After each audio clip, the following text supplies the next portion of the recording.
बिस्मिल्लाहिर्रहमानिर्रहीम। My YouTube family members, अस्सलाम वालेकुम। उम्मीद करती हूँ आप सब खैरियत से होंगे। आज मैं आपको बताने वाली हूँ वाइटनिंग फेस पैक। ये वाइटनिंग फेस पैक बहुत ही कमाल का वाइटनिंग फेस पैक है और इससे ना सिर्फ आपकी स्किन ग्लो करेगी बल्कि शाइन भी करेगी और साथ साथ आपकी स्किन से दाग धब्बे और हत्ता के जो बाल चेहरे पे होते हैं वो भी नीट और क्लीन हो जाएंगे। तो इससे पहले कि मैं वीडियो में आगे बढ़ूँ, जल्दी से मेरे चैनल को लाइक कर दें। चैनल पर अगर नए आए हैं तो सब्सक्राइब भी ज़रूर कर दीजिएगा।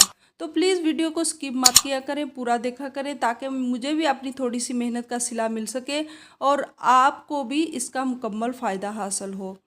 तो बढ़ते हैं आज की वीडियो की जानिब। नेक्स्ट हम अपना वो वाइटनिंग फेस पैक बनाएंगे। इसके लिए जो चीज़ें हैं वो हमारे किचन में मौजूद हैं, हमें कहीं से भी बाज़ार वगैरह से ख़रीदने की ज़रूरत नहीं है। तो सबसे पहले हमें चाहिए होगा बेसन 2 चम्मच ले लें और इसके अंदर हमें ऐड करनी है कच्चे दूध की क्रीम, यानी कच्चा दूध अगर फ्रिज में रखा हो तो ऊपर वो क्रीमी शक्ल में आ जाता है। वो 2 चम्मच आप वो क्रीम ऐड कर लें इसके अंदर और आधा चम्मच नींबू का रस।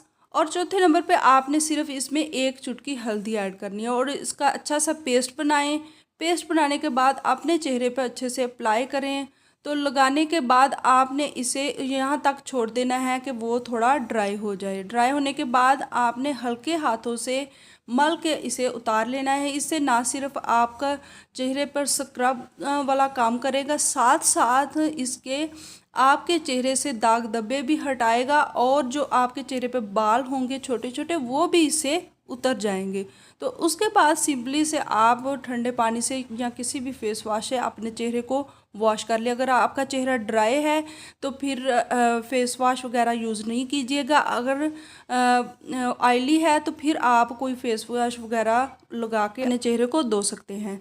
तो कैसा लगा मेरा वाइटनिंग फेस पैक? अगर पसंद आए तो इसे लाइक कीजिए। चैनल पर अगर नए आए हैं तो सब्सक्राइब कर दें और साथ लगे बेल आइकन को भी ज़रूर प्रेस कर दें ताकि मेरी हर नई आने वाली इस तरह की आसान सी टिप्स आपको मिलती रहें। तो थैंक्स फॉर वॉचिंग।